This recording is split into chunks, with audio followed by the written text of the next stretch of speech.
All right, welcome back to Cobalt Black. And we are back in Monsters Are Coming Rock and Road. I absolutely love this game. It was on a top 10 list for me last year, and it has just been continuously, I don't know, providing me with a great time. I haven't put a whole lot of hours into it. This is one of those games that I don't feel compelled to play a boatload of. I just kind of it is one of my favorite just pick up and play roguelites. Okay, like there's some games where I'm like, oh man, I really got to sit down for a long session. I really gotta lock in. This game is like, nah, I'm gonna sit down and have a fun time before I go to this appointment or whatever, and then I'm gonna put it down for a bit, and that's okay. But we are back here. You might be wondering, Cobalt, why are we back here? All right, we've seen you play this game before, which is fine, which is fine. I get that. Um, we're back here because this game has undergone a major update that's really cool. So basically, they said we're gonna get more guys. And what I mean by that is now there are heroes. There are heroes you can play as, or different heroes you can play as. So originally we just had the guard, right? And I don't even think it was the guard. I think we just had like a city kid dude, a random villager, right? Because it was a guy with a hatchet. Well, that guy's been replaced with the guard. He now has a sword to beat his foes back with. Um, and then there's unlockable heroes as well. So after that, there's the lumberjack. He's Canadian. That's about all you need to know about him. And then there is the golem. He is essentially the golem from Neverending Story, if you remember that movie, where he just rolls around saying these hands and being really sad about stuff. But he has a catapult that launches rocks at his victims. And I say victims because, boy, you should see what those rocks do. After that, you have two rich guys. You got the mayor, who shoots money at people because that's just the kind of guy he is. And then you have the king, who is all like, I have a scepter, I am the king. A terrible impression, but that's his whole thing.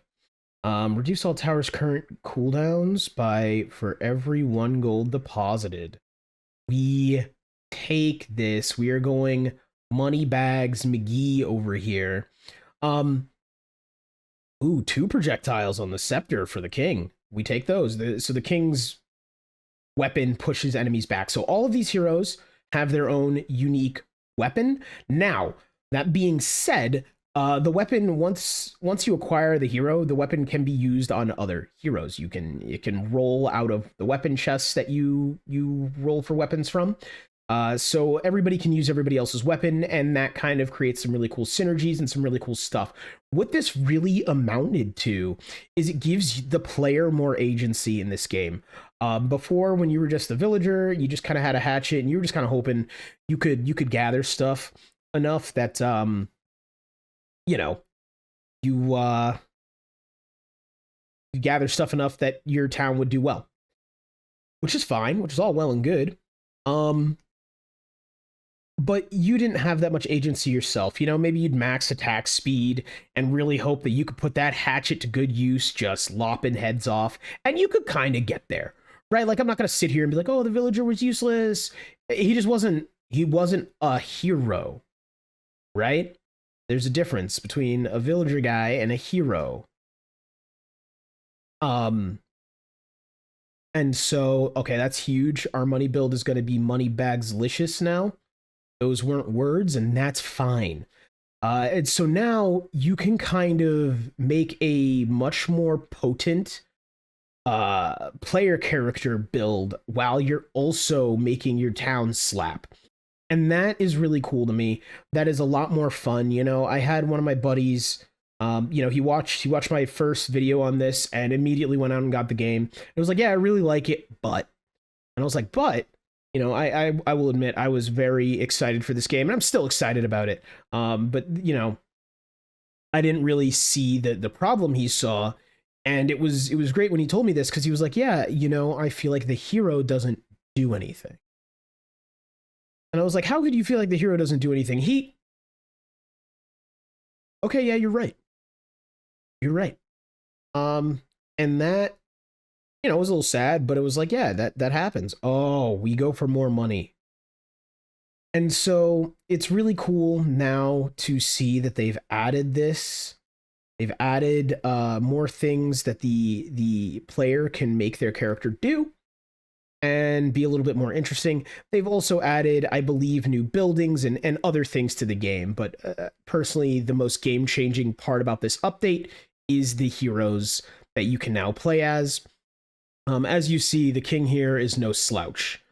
Okay, I'm kind of just manhandling these enemies and kind of, you know, doing whatever I want, which is a fun time. And it really does change how I play the game. And it also, you know, I'm always excited with any major update like this to a game that I liked that's in early access, because I think we all have been there where early access is a very tenuous period with a game. And what I mean by that is, yeah, it's early access. It should be getting updates and things, but sometimes companies don't always do well and the game doesn't always do well, and then, you know, your favorite game is kind of left DOA. I don't think that's going to happen with this one, guys, to be very clear. I'm just talking about what happens in general. But sometimes, and this one actually I think is worse in a certain light. Sometimes the game just updates in a way that you're like, what are you guys doing? You know, you go from, oh, this game's amazing, to sitting there going, what in the world did you guys think, like, what you were adding? And so it's really nice to see a update that I definitely think is a welcome one and add some really cool functionality to the game. So I'm excited. Just bottom line. Which is why we're in here doing a build, doing a run, and we'll see. So far, I'm loving the king, actually. He's really, really powerful. I am not a fan of the lumberjack. He loses a lot of damage, and because of that, I don't know. I don't like him. And that's probably also a bit of a skill issue. And I was playing him on the wrong map, right? I was playing him on a map that was predominantly stone. So the entire thing that he does that makes him awesome was it wasn't working well, right? I'm sitting here trying to break down stone with a bunch of saws, and you see how that could go poorly. Because his whole point really is, I get wood really, really fast. I use that wood to level up town. Town hits high level. Town level slaps enemies. Enemies get slapped. Enemies die. And I was just kind of sitting there being like, we can always repair the town regardless of what happens. That's not helpful. So yeah, it's definitely a very welcome update. I'm very excited about it. I definitely urge you that if, you know, you were playing this and maybe became a little bored of it, a little disillusioned with it or something, definitely check it out again if you have it. And if you don't have it, if this looks like something that you'd enjoy, I do think it is worth the price. But I will argue definitely that, you know, maybe I am a little bit biased in my enjoyment of this game. I just really like what it does, what it is. I like the take on a roguelite that it provides. It's this nice fusion between tower defense and survivor-like, which I think we saw quite a few of those kind of games last year, where people were taking these roguelike formulas and smashing them together. You know, you had Ball-X Pit, which is another one that has an update I will be covering soon, where, you know, you had this kind of brick breaker / some people said survivor-like. I feel like survivor-like is getting thrown around a lot, like with stuff now. I feel like people are just like, oh, you shoot more than one bullet at a time, it's a survivor-like. Not really sure what people think that actually means anymore. But you know, you had this kind of brick breaker feel with Ball-X Pit. You had this game come out, and you had a few others that were, you know, kind of fusing these genres up, and I think it's really nice to start seeing that.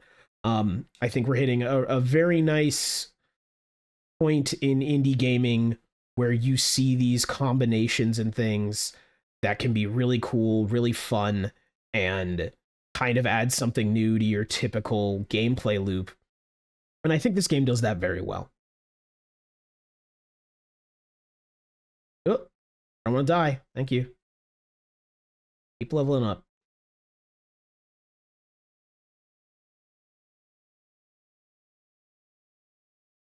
Slain enemies explode into gold. Well, why didn't you say so? Okay, we're gonna go with... We're gonna upgrade the other gold gun. I have two gold guns. I got the gold cannon and the gold gun. Basically, this whole build is if you have money, they will die.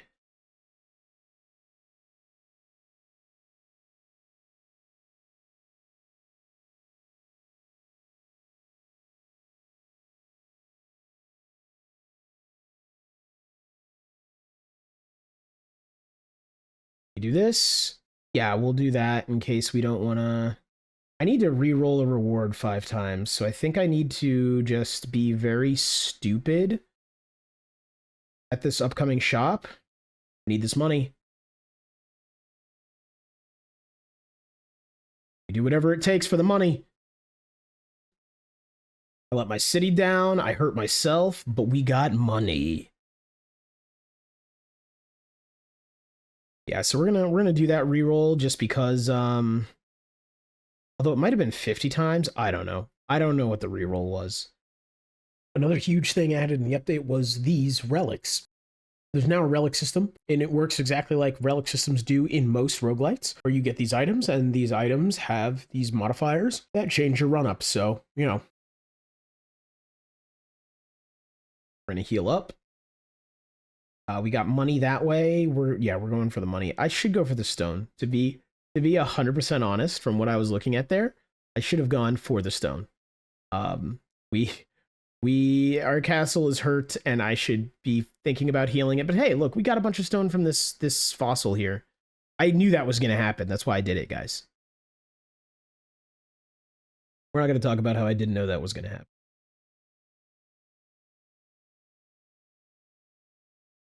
Yeah, I think the king slaps. The scepter poking enemies back is funny, but also very useful. Especially with those exploding guys, right? I'm not really afraid to get right up in their face and just be like, back up, buddy. Okay, we got our money. And we got plenty of stone to fix up the castle a little bit. Not gonna be huge, but it'll be a little bit. Okay, one.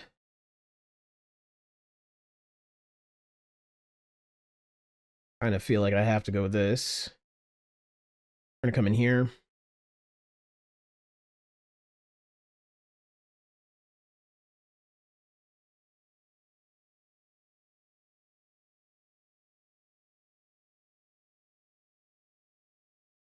All right. I think that's all I needed to do. Was re-roll it that many times, but I don't know. And we'll see if I get the achievement. We'll see if I just read that wrong, or here's the thing I've noticed about myself lately, guys. I play too many of these. And I achievement hunt in a lot of them just because that's how you unlock things. And it's cool stuff that I want to show you guys. And then what happens is I forget what achievements are for what games and just end up doing crazy things in one game that it's like, no, this was for a different game. And I'm like, oh, cool. No, great. Great. I love that. I love that I did that highly detrimental thing, somehow lived through the run, was very proud of myself, and it was not at all what I needed to be doing, should have been doing, or... yeah. Let's re-roll. Okay, this is what I wanted, the Philosopher's Flask. So this will turn enemies into gold. Well, it'll turn enemies into gold statues, which I can then break to get gold. See, it's already working. You see a couple of those frozen guys over to the left of where I'm at right now. And so, yeah, we're going to be doing that.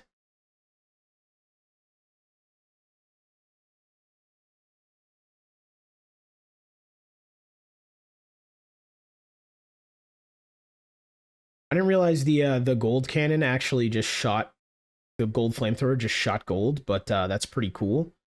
We take those. Yeah, so now I should just be turning enemies into gold, getting gold. It's just now I'm gold. Call me gold. Not like the Pokemon champion Gold. That guy's a boss. I'm just a little dude. Got a Typhlosion and everything. That guy's so cool. I'm just a little guy.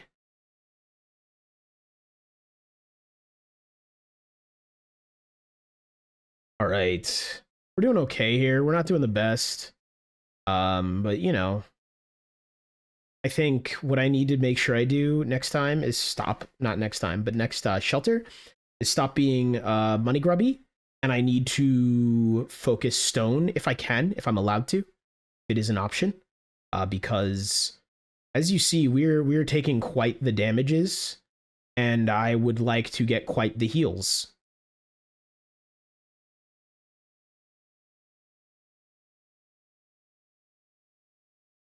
I wish I had the saw towers on here so that I could get stuff out of the way itself.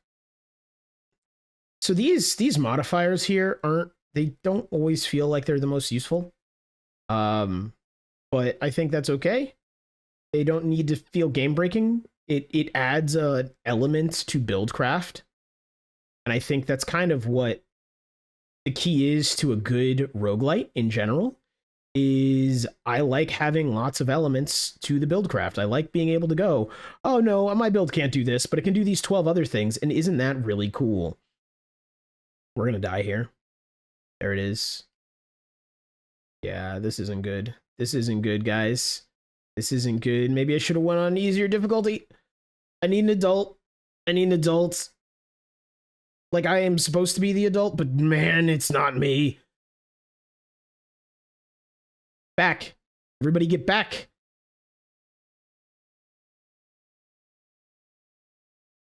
How dare you touch my boy. My precious little boy. Okay. No. Everybody back up. Back, motherfucker. You don't know me like that. Oh, there it goes. Which is okay. Anyways, guys, if you enjoyed the video, a like and a sub would be very much so appreciated. I'm trying to grow the channel right now, and every little bit helps. Definitely check out the update to Monsters Are Coming Rock and Road. It's fantastic. And don't forget to hit that notification bell so you don't miss my next upload. I'll be back tomorrow with another video. Peace out.